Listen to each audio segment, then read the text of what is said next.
All right, man. Let me get some water. We're gonna get Mhm. into it. I dog it. So I told Theo. So I told Theo this not this morning. What was it? Today? It was today. It was today. So I told Theo today that I'm gonna be taking the lead on this here live stream. I'm not choosing violence, and I'm not trying to be that guy. You know what's funny though? It's funny that even though I say that is because me and Chris were in the studio with a pretty well known producer out of Greece, and he was just like, yo, Hans, he's all like he's all about going in and letting boys know what time it is. I was just like, I don't know if I want to come across like that, but this is something I want to get into. All right. Oh, well, let's introduce the podcast. My bad. Yo, what's going on, everybody? It's your man, Hanz Nobe, music producer and co-founder of the music production company, Room 380. I'm here with my main man, A&R and project manager for Room 380 Urban Waves. And today Yes, is sir. episode 35. All right, I'm going to get right into it. Everything's a click funnel. So I actually want to dive into what I mean by that. So recently on Twitter, so I kind of want to go, and I had this whole long thread, right? So let me go into this whole thing. So I said, how does an artist or band measure if people are really interested in rocking with their music? So I did this whole thread talking about um how do you measure that, right? So a lot of people will. So let me dive into the conversation that I had with an artist or a few artists, and then I'll kind of dive into my mindset here. So part of the process of me working with an artist is I'm trying to find out what problem they have and how I can solve it. That's really what it is. Mhm. Because music production really is client services, and we keeping it a buck. And I'm trying to figure out what have you done to this point that has I'm trying to figure out what have you done to this point, and why have you not gotten to where you're trying to get, whether that's you trying to get 1 million streams, you're trying to sell out tickets, you're trying to get a record deal. Why are you not where you feel like you're supposed to be? So Mhm. we do this back and forth with the artist, and usually the artist would say something like, well, I can get beats for free on YouTube and post off of social media and I'm good, right? So I said, man, that's interesting. Tell me about that. So when you take beats from YouTube and you post them on your or you put them through your TuneCore, your DistroKid, what happens? And usually the artist would say something, oh, my fans really rock with it, this, that, and the third. I said, Mhm. really? Well, like, yeah, okay, cool. How do you know? What do you mean? How do I know? Well, how do you know the fans really like the music? Well, it's people really rocking with it, and they'll tell me. Okay, really? Where did they tell you? Or they'll tell me in person. Really? Yeah. Okay. So when they tell you in person, when does this happen? Walk me through like scenario, because I'm trying to see something. When I'm out, what I'm saying, my boys will. Oh, okay, cool. So when you say your fans, are you Mhm. referring to your boys or random people on the street? I mean, well, Nah, I don't. Walk me through it. No, we don't know. Right. And what happens is we go through the process where I'm trying to figure out what the artist is seeing based on perspective. I'm not trying to accuse them of anything. I'm just trying to figure out, when you say fans, what is it that you're seeing that makes you go, this is a fan? So to kind of Exactly. wrap up that conversation, 99.9999999% of the time, what the artist would tell me is, okay, well, if I'm keeping it a buck, uh, it's really just my family or my Mhm. boys. I say, okay, hey, that's totally cool. So based on you taking music from YouTube and you releasing it Mhm. without being mixed or mastered, having a marketing plan or anything like that, this is the result you've gotten. Now, question, where are you trying to go? And that's a Bingo. very interesting question. The reason why that's such an interesting question is because it tells me in waves how we can better serve you, right? Mm-hmm. So if you don't have a plan of what you're doing, then I understand you guys' frustration. And somebody said something that was very interesting during the Twitter this Twitter back and forth, right? So this guy here, his name is the Phantom. If you guys are not familiar, the Phantom is the lead vocalist for the Harmonic Orchestra. They performed at Webster Hall. Basically, they do orchestral hip hop, and he has performed all over the country. Like if Shout you're out to not the familiar, 502 Marketplace. yeah, for sure. And like just Google Harmonic or or orchestra or hip hop orchestra, and that guy, the big slow dude in the front, that's him. Apple even did a documentary over him, right? So whenever you guys get a chance, check him out. But he said something that was very interesting that kind of led to this episode. He said, so we were going back and forth, and I said, I'm noticing the words ticket and sales coming up a lot in regards to a good way to measure if an artist has a fan base. And then his response was, could just be me, LOL. I've been focused on selling tickets for almost a decade. I'm not even trying to actively sell music anymore. Once I discovered how market concerts, how to market concerts to the audience, it changed the game for me. There was something else he said that was very interesting. Hold on, let's see. So I said, so just want to give you guys kind of, so should ticket sales be the ultimate metric for success? And then his response was very interesting. He says, no, I really think that it's purchases of music, merch, and tickets. You can sell t-shirts and music at a concert, but not everyone makes music with the intention of performing it live. More importantly, most Mm-hmm. artists don't even know how to properly promote events. Before I go on any further, my man Urban Waves, who's the A&R and project manager of Room 380, I'm going to let you kind of take what's your response? What's your take on this? I mean, he's absolutely correct with regards to a couple of different things. One, it's not just the necessity of promoting the concert, it's, how do you say, a plethora of things. When we say you have to have multiple streams of revenue as an artist, it is merchandise, but merchandise can be in any functional things, from simple as selling mugs to selling t-shirts to selling shoestrings to toothbrushes. Just about anything could become a component of merchandise to sell if it has your brand on it. When we go back to the concert aspect, he's absolutely correct. A lot of artists don't know how to promote concerts. And even in that instance, promoting means you have to have something that's worth seeing.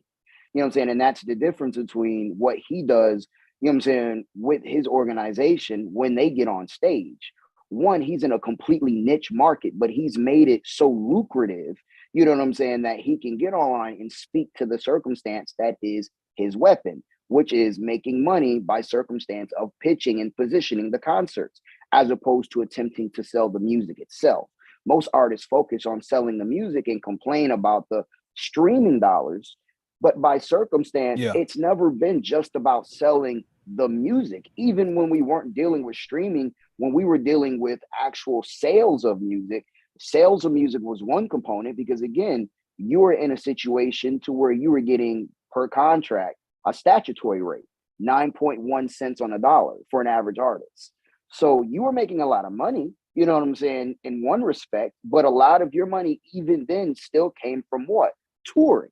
You know what I'm saying? Which is concert promotion and merchandise sales. Now you're in the world of the internet, so you can do just about anything. You can go on Instagram and on your Instagram profile, change it from a personal page to a business page, liken it to being an artist, and then add a shop function where people can get through your initial page and buy merch tied to your website, all within the same general experience, Instagram. You know what I'm saying? So we have to Yeah. be mindful of what it takes to get the job done. Henceforth, what we said, everything's a click funnel and or a subscription model. Right. So now I want to get into that. So whenever I talk to artists and they give me pushback on why, because like I said, we're not cheap, we do charge a premium, but what we do for artists is much more intensive than we're just making beats, right? We're producing the beat, we're doing the vocal production, editing, mixing, mastering, and then we could do something like either what we've done with artists before is we'll partner with a publishing house to pitch records for TV and film, or we can work with you to set up a store to where you can funnel people back into your store, whether you merchandise. We may partner with in regards to creating a certain type of merchandise. We have different things that we have where we help you set yourself up for success. Because the whole point of music today is not to sell the music itself, but to generate interest so that way people can buy music. So let's get into it. Building a brand. And Building help a is brand. not synonymous with free. That's one Right. thing we want to definitely make sure we establish. So so let's just, I don't want to call anyone out, but I definitely want to use an example. So artists, one of the biggest mistakes that I see, and like I said, this is not to call you out, in regards to well, first of all, when we say everything is a funnel, it is. Whether you want to recognize it or not, everything is a funnel. You are posting content to generate an emotion out of people to get them taking action, whether that's to follow you on Twitter, Instagram, one of your social media pages, subscribe to your YouTube channel. The whole purpose of you doing that is you're trying to create retention, right? Retention, retain, attention, retention. Does it make sense? So you're trying to provide content and stay top of mind, so that way when you say, hey, I'm dropping music, they go, oh cool, I'm gonna check it out, and then they'll stream it. The issue with that mindset is that it's equivalent of grabbing the car keys, walking to the car and putting the key in the door and then just going back home. You're not doing anything. So I'll tell you why. So let's say, for instance, let's use my page here as an example. This is my Instagram page, right? So let's say, for instance, well, when I was promoting my album Drive-Fi, right? I knew that my goal was to get this thing as much exposure as possible. And this is what I did to sell copies of a B tape. Okay. So what I did, actually, let's go down, let's see if I can even go down far enough. If I can't, I won't bore you guys with this. That was a while ago, but it was during the pandemic. Was I posting content to generate interest? Hold on, give me a second here. We're actually almost there. To generate interest, so that way people, there we go. Okay. So a couple things here, right? So this was the first post, right? So as you guys see, the video went super crazy, got a lot of comments. Now, with this, what you're looking at, first of all, what you're looking at is a budget. We'll get into the whole thing about having an Instagram and Facebook ad budget, but this is what you're looking at is a budget. What I knew was, if I get the interest here, right, and in the rest of these pages, was if I get people to check out my stuff and generate some sort of interest with these ads, people will come to my page and they will start seeing this little carousel thing. As you guys can see, there's a theme here, right? So what I did was, every time I made a post, I would run an ad, right? So I would run an ad. And all I'm doing here is I'm telling my story. Very simple, right? Here's my meme for people to save, right? So hey, if they want to save it, they can. And then here's my story. Hey, I've got two companies that produce an album from VP and Atlanta Record. I'm letting people know who I am, right? The whole purpose of me doing this, again, is I'm trying to get people's attention so that I can get them to come to the page. They can follow me and click the link in my bio, and I'll show you how. Right, same thing here. This is a video I did when I partnered with Remy Morales. Remy Morales is a certified drone pilot. He's done a lot of cool things, and this was Remy Morales, right? So we did this thing where he shot the video that I was using for my single Big Man, right? So this is me creating interest. Hey, it's going to be, this is the date. And this is me just go, oh, okay, cool. Again, this is me running an ad. Notice I'm doing an Instagram reel, because you can't run an ad for Instagram reel at that time, right? So this was 113 weeks ago. So you can do it at the time, right? Same thing. Hey, look, drop on all platforms, right? Here's my meme page, right? Okay, cool. This is me providing value. This is a video of an album. There's a music video that's part of an album I executive produce. I'm doing this because I'm trying to tell my story. You guys starting to see a pattern here, right? Oh, hold on. Tell them the importance of telling that story because people Got need you. to understand the premise. So the reason why it's important for me to tell my story here is what you guys need to understand is the people that I'm marketing to, they're seeing the ads, they've never seen me before. I'm just some big bald-headed guy with a beard that say, hey, check out my beat tape. Why do they care? Right? Mm-hmm. So if I provide them value with the memes, hey, this is what I mean. Okay, cool. We're just talking about folks on the homie. Again, my goal here is I'm trying to get them to click that save button, right? And then same thing here. I'm telling my story. Oh, you're also executive music producer. You have music that you've produced that is out. You have albums you produce that is out. This is that and the third. You can see where I stand and everything else. So I'm telling my story. Then I take them back to take them back to the album. Meme, tell my story. That's T Piper. Meme, tell my story. Hey, and an album that I produced got picked up by The Orchard, and which is a subsidiary label of Sony Records. They posted it on the YouTube page. You see what I'm saying? You guys starting to see this thing, right? Now, the reason why I'm doing this is because, and that's how I was able to hit 4,000 because I put a lot of money into the ads, right? Into the marketing promotion. And then you start, if you keep going, you start seeing it slow down a little bit, right? But by that time I had so much interest, you start to see like, okay, cool, right? So the whole purpose of me doing this was if I provide the value, and if I provide the value, tell my story, then tell you what I'm doing. What I'm doing is I'm creating. It's a funnel, right? So let's see if I can do the whiteboard. If I can't do the whiteboard, I'm sorry. I'm going to try to do this if possible. Where's that whiteboard? Hold on. And is it annotate? No, I don't want to annotate. I have to back out of where you are right now. Hold on. Absy pause recording. No, we don't want to pause recording. What are we doing? What are we doing? What are we doing? Is it annotate? No, we don't want to annotate. Wait, we just had the whiteboard, right? Oh, I know. Yeah. I got it. You're on the share screen. Yeah, there we go. Okay. All right. So hopefully you guys can see all that. All right. Okay, cool. So what my goal is I'm trying to get people through a funnel, right? So you guys know what a funnel is. This is this big, huge thing, right?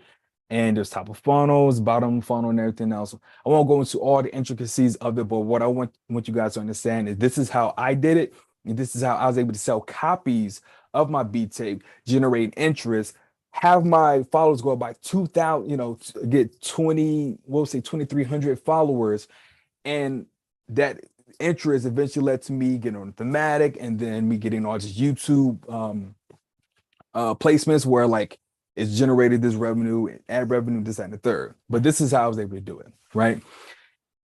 So at the top here, I'm trying to provide some sort of value. So with those meme pages, and they're very, very easy to create because if you go down far enough into my Instagram, you will see that a lot of those photos are old. All I did was I meme-ified them, right? I put some sort of quote and then I put something in the caption. Again, what I'm trying to do is I'm trying to get people to click on that save button. And the reason why I'm trying to do that is the reason why most people click on that is they want to come back to it later. Also, usually that means that they're going to share it as well, right? So I'm trying to get the word as much as possible so that way, so I get eyeballs. Now, all because I provided value does not mean that those people are fans. Let me say that again. All because people see your stuff and click follow does not mean that they are a fan. And this is kind of goes. Follow. They did follow, and this kind of goes back to what I was saying earlier. Was how do you measure what a fan is? A fan is not someone that follows you. Let's get that understood. All because they follow you does not mean that they're a fan. What it means was you had enough content, interesting content at that particular point for them to follow you. That is it. It's just I'm just following you. That's it. So once I provided the value and told my story, and then say, hey, this is what I'm doing. That's 2 points of contact before they saw like, okay, I have an album, and then I just repeat it, right? And then it made my It made my Instagram page look kind of cool because you had at the time you had all the drive-by pictures all in a line in the middle, so it's kind of cool. So then what I'm trying to do is I'm trying to get them to do what? Try and get them to click on the what link? Yep, is or what we call click-through action or link in bio, right? Now, let's stop there. The biggest issue that we come across when we're talking to artists is there's no plan for what they're going to do when they put the Spotify link in their page. All because you put the link. So here's the thing. So if I click on the link on your spot, let's say I'll go to your Instagram, I click the link on your bio, and then let's see, I click on pre-save, or let's say we don't do pre-save, right? Either or. I go, I listen to it. That's cool. And then I leave. You didn't get my information. You didn't get my email. None of that. I just went through the funnel and then I left. So I'm going to say one thing that because Spotify is becoming the platform for this type of behavior, as in they actually have your profile page where you can set it up with that information. The trick in this situation is just like how you'll hear marketers will say you need to have your own website.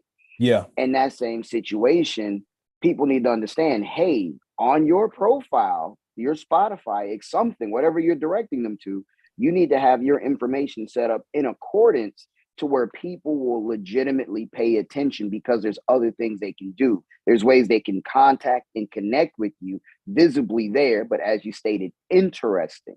It's not just, oh, here's my email. It's like, nah, give them a reason to want to go forward. Exactly. Whether you want to accept that or not, you as an artist, you have a click funnel. The problem is a lot of your click funnels are broken, and that's why you're getting frustrated. If the goal is to get 100 million streams, then you need to have some sort of plan. Just getting people to go to your Spotify or just your link tree and that's it. That's not enough. So let's actually dive into that. So now I'm going to reshare. I'm going to go back to Chrome, right? So again, using mine as an example, so let's say I have Linktree. Now, here's something I want you guys to notice. At the very top, we have subscribe. I'm trying to get you to click through, right? I'm trying to get you to click here and subscribe. So every time there's an update, I can get your email and add you to my email list. So if I don't get you there, I have the download artist checklist. I have your name, email address, message. That's another way to get your email address. Now, artists, you can do the same thing with your fans, right? This is how I worked with some of you guys before. You guys kind of went through this. I'm not saying anything you guys aren't even aware of. If this doesn't capture attention, produced by Hanz Nobe playlist. Now, if you're wondering why do I have the Hanz Nobe playlist at number 2 and book a session at 3, is if you're down here this far and you haven't taken the action, let me give you a reason why. So let me show you all the music that I've produced before. All right, cool. So you go to playlist. Let's say you follow. Okay, cool. And so now you listen to the music, right? Okay, cool. Now I got another follower. Book a session. So you can book a session where we can talk, we can chop it up. Artists, if you're listening now on the playback and you want to schedule a call where we discuss this a little bit more, please, by all means, click here. I have no problem with that. Capitalism and Art Podcast. Again, I'm providing value. Merch. So if you want to buy, you want to go to my Bandcamp, you want to buy an actual digital copies of my album, you can, and then HanzNobe.com. The thing I want you guys to notice here is even for this is some sort of funnel, right? Providing value, you can listen, or you can call that providing value, book a session. I'm giving you my time. That's providing value. I'm not asking for anything in return. Hey, you let me know when you want to hop on a call. Capitalism or podcast. Yeah. I'm actually add something to what you're saying exactly about that, just to give them a different take. So if you look at it systematically, you're having them do an action first. Download the checklist. But if you didn't come here for the checklist and you came here for the production, here's the value. Okay, stage 2, you're a producer looking to gain insight. All right, you heard my music. Here's action number 2. Book that session so we can give you that insight. Oh, you're not ready to book a session yet, but you did hear we had a podcast. Here's the value again. Check out the podcast. Cool. Now you've heard the podcast. And you're like, wait, after everything I heard them mention the word merch like several times. Let me do a third action, click on this merch button. Now, when I click on this merch button, I'm seeing all the different stuff he got for sale. And I'm like, man, that's dope. I don't know if I want to buy anything yet because I'm trying to figure out how to book his services so I can figure this stuff out. Okay, you know what? Let me get back to the value and let me just, for the sake of it, look at HanzNobe.com, which is the finite point of everything you're going to see here, Exactly. redirects to the Exactly. site. Exactly. So as Waves was just saying, as you can see here, before I even make it about me, it's all about you. And for artists, you can do the same thing with your fans, right? So if you want to copy this format, you definitely can. And this is something we can show you how to do whenever you hire us to produce your single, or if you're looking for project management, that's not a problem. The thing that I want you to understand is your music is supposed to be the medium that gets people to come into your ecosystem, right? Mm-hmm. So here, as you can see, it's again providing value, providing value, providing value, providing value. If you want to buy something, here you go. And then my website is at the very bottom. So before I even ask for a buy, I'm already providing value with the memes. And then I'm telling you my story. And then I'm telling you, okay, hey, I have this album. So if you click on the link tree, you're providing value, providing value, providing value, providing value. And then I ask. So by the time you get to this merch place, I've already given you so much stuff that by law of reciprocity, you're probably going to be like, okay, cool. And this is how I've been able to sell Ooh. not only copies on Apple Music, but also on Bandcamp as well. This is a source of income, by the way. This isn't like something like this is a source of income. Mm-hmm. So the thing I want artists to understand when they're watching this is that just giving someone the Spotify link or the Apple Music or the title or the link tree is just not enough. You have to provide enough value to where even after the music, they still have some sort of contact with you. And it's kind of going back to the Instagram page, right? So your Instagram page here should do several things. So let's look at this here, right? Picture, I'm in this nice multi-million-dollar studio, right? Penthouse Studios. And then I have this long caption, right? Now, there's a couple reasons why I'm doing this, and then I'll wrap up. We know that the algorithm for Instagram, TikTok, and Twitter is if your content keeps people on your page longer than the other content, they're going to show your stuff more. Let me say that again. If your content keeps a particular user on their platform longer, you go up the algorithm and they start showing you stuff more. It's just that simple.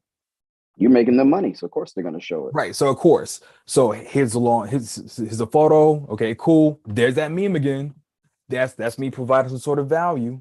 There's that meme again. Right. So you get in the story, you get in the meme, and then I have like just a random thing just at the end, just because I like the number 3. Right.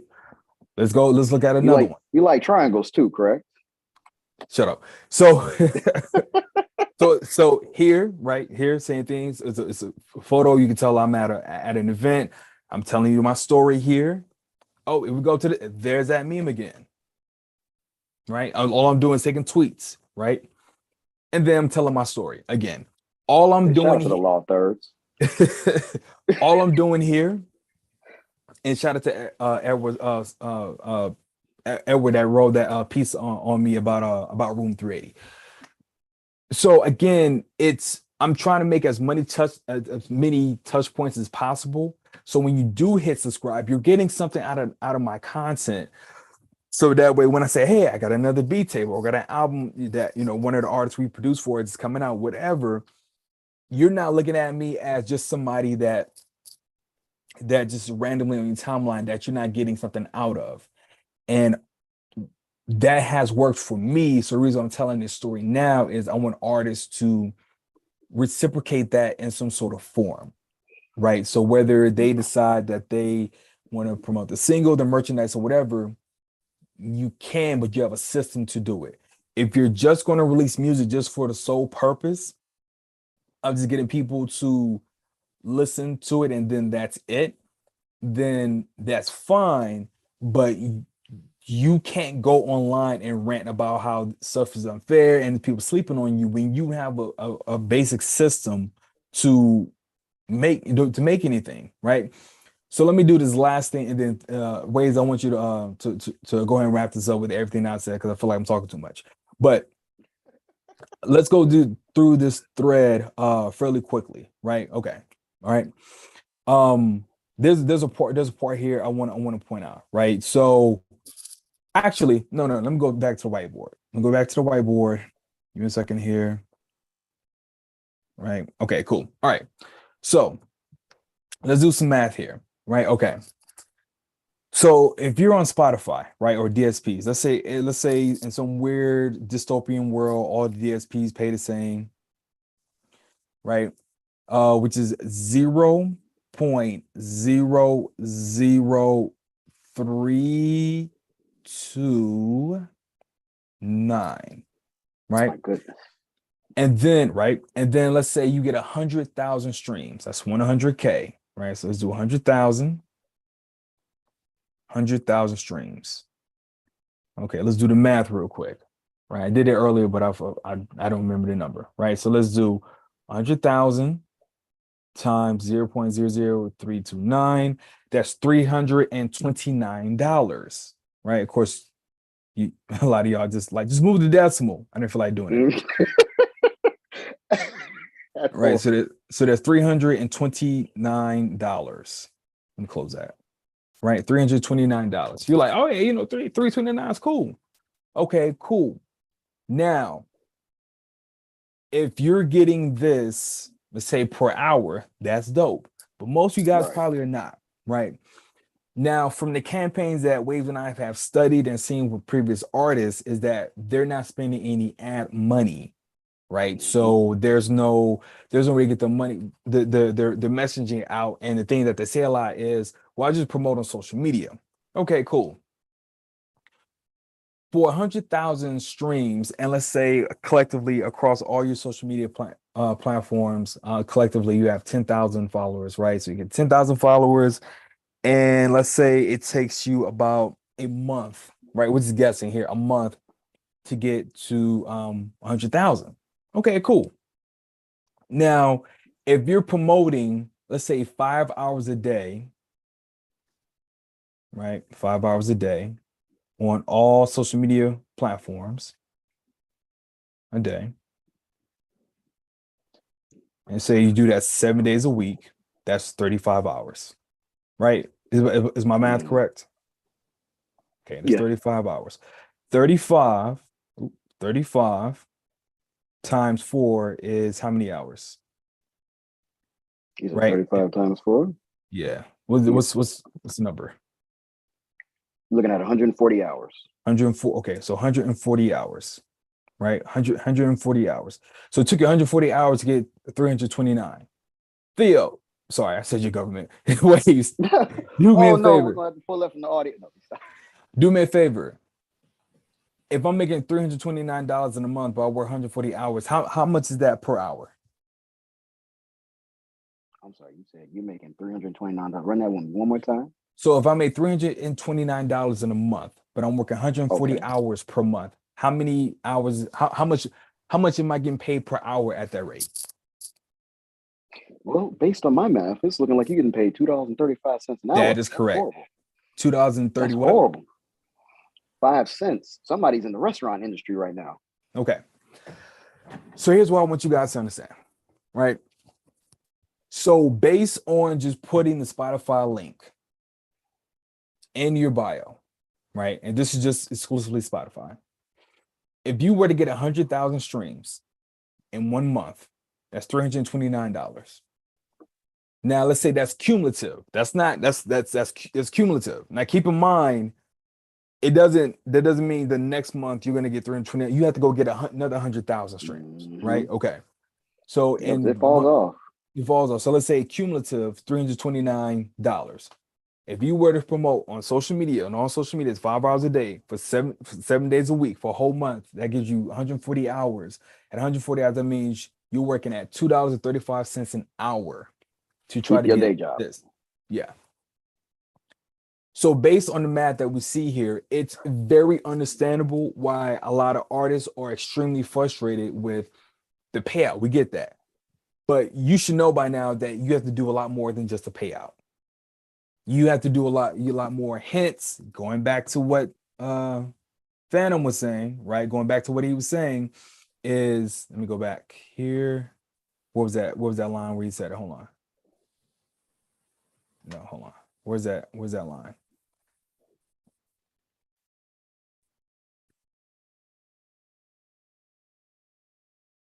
Where's that line?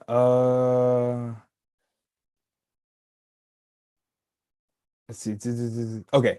Going like back to what he said when he says, I really think it's purchases of music, merch, and tickets. You can sell t-shirts and music at concerts, but not everyone makes music with the intention of performing it live. More importantly, most artists don't even know how to properly promote events. Both him and someone else, a couple people said that the ultimate metric of you having real fans are people buying tickets to your shows or buying merchandise. So if you don't have a store set up, which we can help with, if you don't have merchandise set up, which we can help with, then just trying to go for streams and you only have 5,000 followers is not going to do it. So no wonder a lot of people just like, because this isn't just in hip hop. This is in pop as well. This is in reggaeton. This is in dancehall. Definitely in dancehall. People are like, I'll just take a beat. I'm starting to see some stuff with rock and roll now. Like, oh, I just take some stuff off YouTube and then I'll put out low quality and then that's it. But what you don't understand is, and we'll get into this later, just for another episode, is if your music sounds subpar, playlist curators are not going to add it. Hence why a lot of you guys are getting rejected on Submit Hub. So I hope the math that I'm showing you and the whole mindset of everything in the funnel, hopefully it puts your mindset in the right way. I'm like, okay, cool. If I have this music, what am I doing with it? It doesn't matter how fire you think it is. It doesn't matter how fire your friends think it. It doesn't matter how fire your girl or your boyfriend, husband or wife, partner thinks about it. The question is, with this piece of music, what are you looking to do? And if it's just, you're just using this, if you're, let's say, for instance, you want to do it as a loss leader, which means I'm going to put a whole bunch of money behind it to get my brand up so that I can leverage that for a brand deal later or for a label deal, then that's fine. But if you're not even doing that, why are we putting out this piece of music for? If it just, oh, I just want to get my, and I'll wrap up, okay, I know I'm talking too much. If it's just, I just want to get my message heard, then that's fine. But you have to now exclude yourself out of the conversation of doing this professionally, which means you can't sit there and get frustrated when the producer charges, when the engineer charges, when the studio charges, when the publicist charges, when the project manager, like you're not part of this conversation because you're over here, and that's totally fine. But what I want to say to the people who actually want to do this professionally and make a living off of it is, you cannot, we are way past, this is not 1997. No one is buying CDs like that anymore. Okay. There are some people, I mean, they do buy vinyl records though. People buy vinyl records, but guess what? You got to invest in the merchandise. True story. So so you just putting down TuneCore additional kit is not going to cut, like those days are done. Your music is part of your funnel. And if you don't have the right mindset, you're going to continue to be frustrated. To get yourself out of frustration, go ahead and book that session with us and let's talk and let's get you in the right direction. Waves, go ahead and close this out, man. Take as much time as you need. Oh no, you good, man. I'm gonna say this first, so I don't lose the thought. I mean, in summary, everything you just said was, don't just be an artist, be a brand. I mean, because at the end of the day, being an artist isn't just paying the bills in the sense that people think it's, oh, I'm gonna release music and people are gonna love it. The misconception of the internet is, because we saw so many people go viral, we see so much content gets millions of hits, billions of hits, we forget each one of these systems, one, pay different than the other. There's no secondary standardized rate anymore. YouTube pays different than Spotify. Spotify pays different than iTunes. iTunes pays different than Tidal. You know what I'm saying? So on and so forth. And this even goes back to Netflix versus what MGM would pay an actor, so on and so forth. You know what I'm saying? The other thing is broadcasting rights. You know what I'm saying? We have to remember there's circumstances with broadcasting rights in music. There's circumstances with broadcasting rights in film. You know what I'm saying? and where your music is being performed publicly. And when we say public perform, we don't necessarily mean you being on a stage. Your music can be considered publicly performed because it's played on the radio. You know what I'm saying? Or a top 40 club. Exactly. And it's like in some instances you will get paid. And this can vary from if it's getting paid in a country who does have broadcast rights, but your music wasn't recorded in that country, so you don't qualify. You know what I'm saying? Versus being in the US where they don't pay broadcasting rights for music that's played on the radio to recording artists. You know what I'm saying? One of the most common things you'll hear in the music industry, from an example, is the whole Whitney Houston, Dolly Parton story, where Dolly Parton wrote a lot of the music.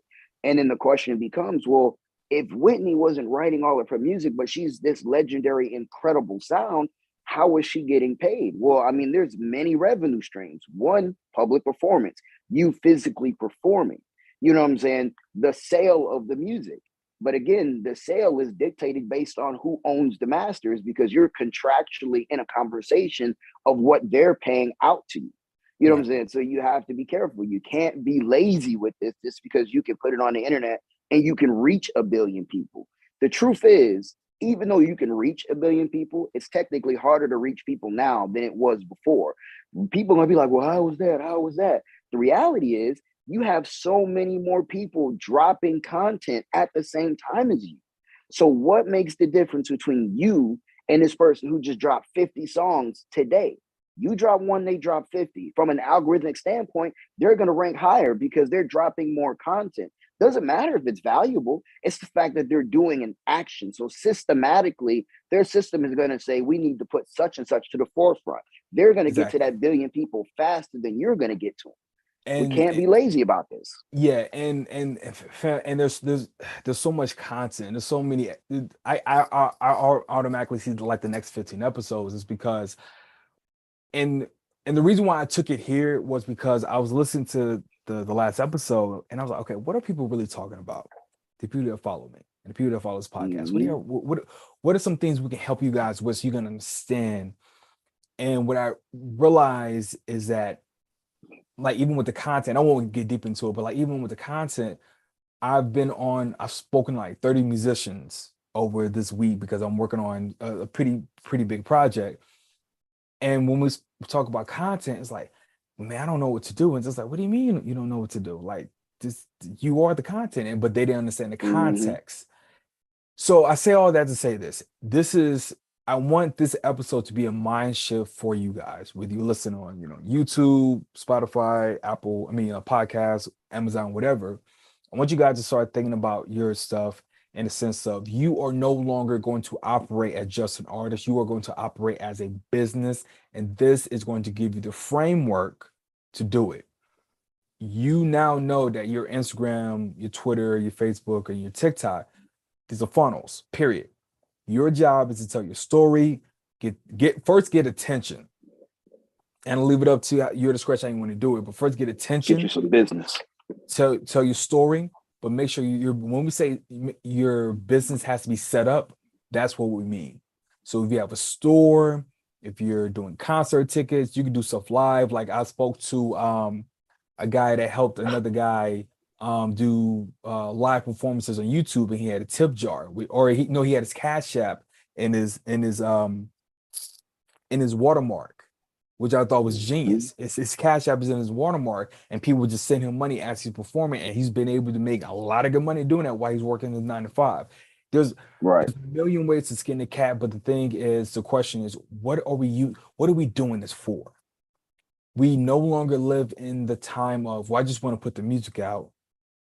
If you want to do that, then that's fine. We're not knocking that. What we're talking about is this growing frustration of like, why isn't things working? It's because you're not taking the right steps to set yourself up. You need to find a way to monetize that attention. You need to create a real relationship with your fans. And then that's it, I'm done. I'm gonna close you right here because I know you said you wanted to change the mind of culture. So check this. For those of age, Netflix canceled who? Blockbuster, right? Years down the road, what's happening in 2022? There are so many streaming services out right now that people are basically saying, who watches Netflix anymore? Was it just 3-4 years ago? People were really big on let's Netflix and chill. Let's Netflix and chill. Pandemic happened. Everybody got tired of Netflixing and chilling because they got tired of being inside. They wanted to get outside.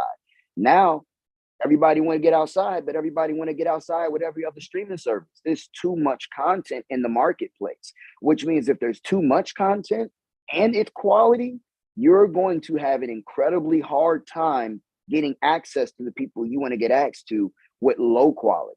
Stop worrying about, oh, it's got to go viral. You have to be consistent, because if you go viral once and you don't have a platform to contain the people that come through your system, you're going to lose it by the time the next situation happens. It's what they said about playlists when playlists on Spotify launched. Yo, we got to get on this playlist.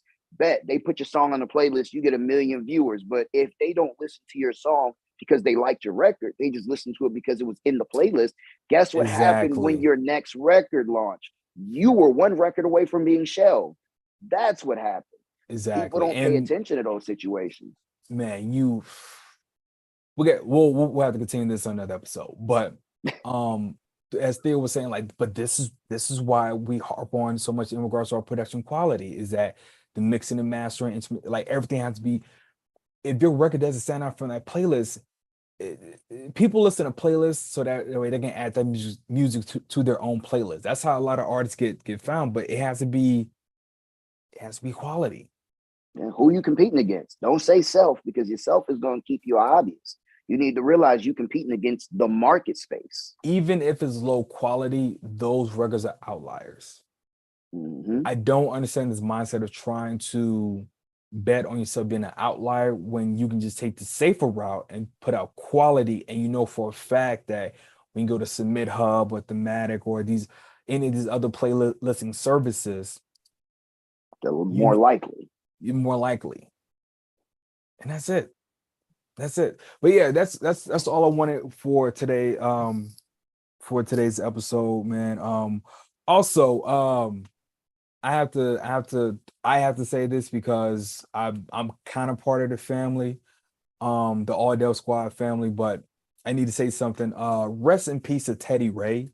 You guys don't know, Teddy Ray was one of the original members of the All Deaf Squad. As you guys know, he used to produce music for All Deaf Digital, so a lot of my music, a lot of their content has some of my music in the background. I never got a chance to meet Teddy Ray, but as someone that's sort of an extension of that family, just want to say condolences to him and his family. So as Kev on stage was saying, you don't realize the impact somebody has until after they leave, which is kind of sad. But usually that's what it is, because you know, most people won't go to the mountaintop and say my homeboy from such and such is like the best without like a good reason, right? So, but yeah, rest in peace to Teddy Ray, man. You'll be missed. You had a lot of viral moments, man. Take care of yourselves out there. Yeah, that's it. Much love. Take care, you guys, and peace. Peace.